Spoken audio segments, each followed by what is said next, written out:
आज सुबह आपका दरबार आज सुबह जाकर पूर्ण हुआ, आप सोते कब हैं? 2-3 घंटा जब समय मिलता है। आज 5:30 बजे गए सुबह। हाँ। 6:30 ऊपर पहुंच पाए, मिलते 6:30 पहुंच पाए, जहाँ छोटा सा स्थान बना है। और फिर आ गए थे 11-12 बजे, फिर बैठ गए थे। तो कुछ लोगों को वहां बैठक करना, यज्ञ की व्यवस्था जो हुई है यज्ञ उसके सामान को वापस करना, धीरे धीरे फिर नीचे आ गए। जिंदगी में सोते तो रहना ही है। जितनी श्वास है, जितना समय है समाज सेवा और सनातन के लिए लगा पावे। हमें लगता है कि बहुत कम समय में हमें बहुत लंबी यात्रा तय करनी है सनातन के लिए। इसलिए हम कोशिश करते हैं कि शरीर के लिए उतना भोजन जरूरी जितने से जिया जा सके। हम खाने के लिए नहीं जीते, जीने के लिए खाते। उम्र की ऊर्जा है या दोनों है, संकल्प की? सनातन का जुनून है, संकल्प का जुनून है, दृढ़ता है, इष्ट की कृपा है, और हनुमान जी की दया है, और उम्र की ऊर्जा है, और सत्य संकल्प का ये प्रभाव है। सभी श्रद्धालु आपकी प्रतीक्षा कर रहे हैं, लेकिन कुछ मुद्दों पर मैं आपसे जरूर पूछना चाहती हूँ।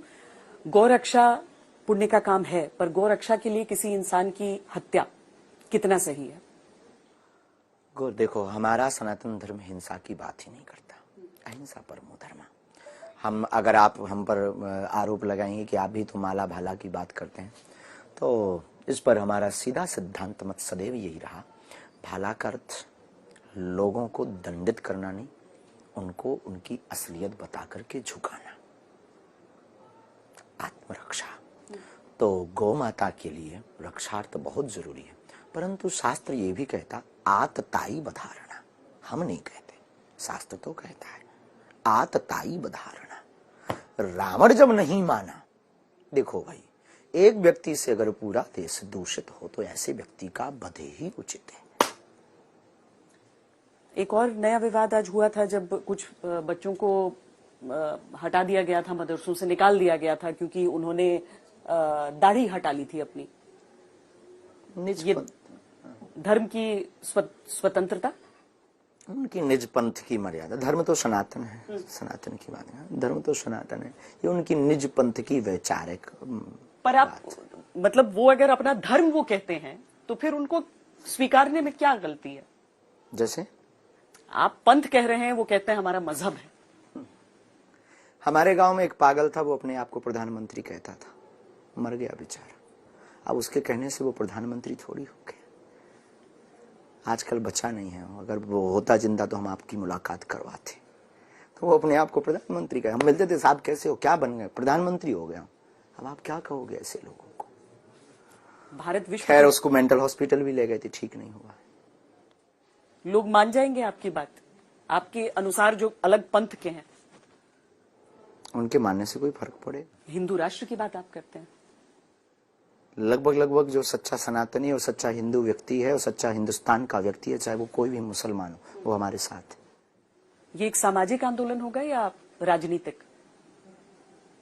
क्योंकि जब तक राजनीति नहीं मानती है, स्वीकार नहीं करती है, राष्ट्र हितैषी और सामाजिक समरसता हितैषी आंदोलन। इसके लिए भी आपको राजनेताओं का साथ नहीं चाहिए? बिल्कुल भी नहीं, क्या आवश्यकता है? आप साथ देंगे राजनेताओं का? बहुत सारे लोग बोलते हैं कि हम उनके साथ आशीर्वाद देते हैं, आपको भी दे रहे हैं, आपका भी मंगल हो, आपकी टीम को भी दे रहे हैं, जो आता है उसको आशीर्वाद देते हैं। हम तो घोषणा भी कर चुके हैं, हमारे पास राजनीतिक सपोर्ट के उद्देश्य से आना भी मत, आशीर्वाद की भावना थी। ये इस आयोजन के अंतिम दिन में हमने कहा भी है, हमारा ऐसा कोई भाव नहीं, हम क्यों साथ देंगे, बालाजी सबका साथ देंगे ना। हम कौन होते हैं? हम एक भारत के सिर्फ नागरिक हैं, हम कोई पॉलिटिक्स नहीं है, हम कोई विचारधारा नहीं है, हम कोई बहुत बड़ी टीम नहीं है, हम कोई बहुत बड़ा संघ नहीं है, हम कोई बहुत बड़ी लॉबी नहीं है, हम एक भारतीय नागरिक हैं, आम नागरिक। 26 साल की उम्र में एक बहुत बड़ी जिम्मेदारी नहीं उठा ली है आपने? ध्रुव जी और प्रहलाद जी ने तो 5 वर्ष की अवस्था में जिम्मेवारी उठाई थी। हमारी अवस्था तो 20 साल अभी भी उनसे ज्यादा है। हमें लगता है हम लेट हो गए, ये काम हमको 18 साल में शुरू कर देना चाहिए था, और आप भी लेट पहुंचे। इस बात पर चर्चा करने के लिए लगभग, क्योंकि आपको कम इस देश को शायद 1947 में ये बात कर लेनी चाहिए थी, तो हमें जरूरत न पड़ती। इस देश को 1947 में हिंदू राष्ट्र घोषित कर देना चाहिए था, ताकि ये विवाद, ये बार बार हमारे ऊपर आरोप प्रत्यारोप और बार बार हमको फंसाना और बार बार हमको घेरे में घेर करके हमको नीचा दिखाने की कोशिश ना की जाती। इस बात को 1947 में घोषित कर देना चाहिए था भारत को हिंदू राष्ट्र, जब भारत के टुकड़े टुकड़े, अटक से कटक तक के भारत के टुकड़े टुकड़े हो रहे थे, जब अखंड भारत कट रहा था, तभी हिंदुस्तान ही हिंदू राष्ट्र नहीं कहलाएगा तो कौन कहलाएगा। हमें लगता कि तुम लेट हो बहन और हम लेट हैं, और भारत का एक एक हिंदू व्यक्ति लेट हो रहा है और दिन पे दिन लेट हो रहा है, जो हिंदू राष्ट्र के लिए समर्थन नहीं कर रहा है। हमें तो नहीं लगता कि हम जल्दबाजी हैं, हमें यह लगता कि हम बहुत लेट हो गए। भारत को 1947 में हिंदू राष्ट्र घोषित होना चाहिए था। मुहिम हो गई है अब आपकी, एकमात्र लक्ष्य है सनातन हमारा एकमात्र लक्ष्य, हिंदू राष्ट्र हमारा एकमात्र लक्ष्य। आलोचना से भी कोई असर नहीं, आहत होते? बिल्कुल भी नहीं, मुस्कुराते हैं आलोचना से। भगवान राम को भी लोग गालियां देते थे, हम तो आम हैं, हमें कोई मतलब फर्क भी नहीं पड़ता। Thank you very much, same to you बोल देते हैं रात को एकदम से 11 बजे, जब 12-1-2 बजे जाते हैं ना, हम बोल देते हैं सबको सेम टू यू। उनकी गाली उनको मुबारक। होली का त्योहार भी आने वाला है, भगवा रंग में सब रंगेंगे। भगवा रंग में रंगेंगे? बालाजी के रंग में सब रंगेंगे, क्या दिक्कत है? मतलब इसमें कोई राजनीतिक संकेत नहीं दे रहे हैं? बिल्कुल भी नहीं। राम रंग किसका राजनीति का है? किसकी बाप की बाप होती है? चंद्रमा हमारा भी और उनका भी, किसी की बाप की बाप होती है थोड़ी है चांद? नहीं, हनुमान जी किसी की बाप की बाप होती थोड़ी है।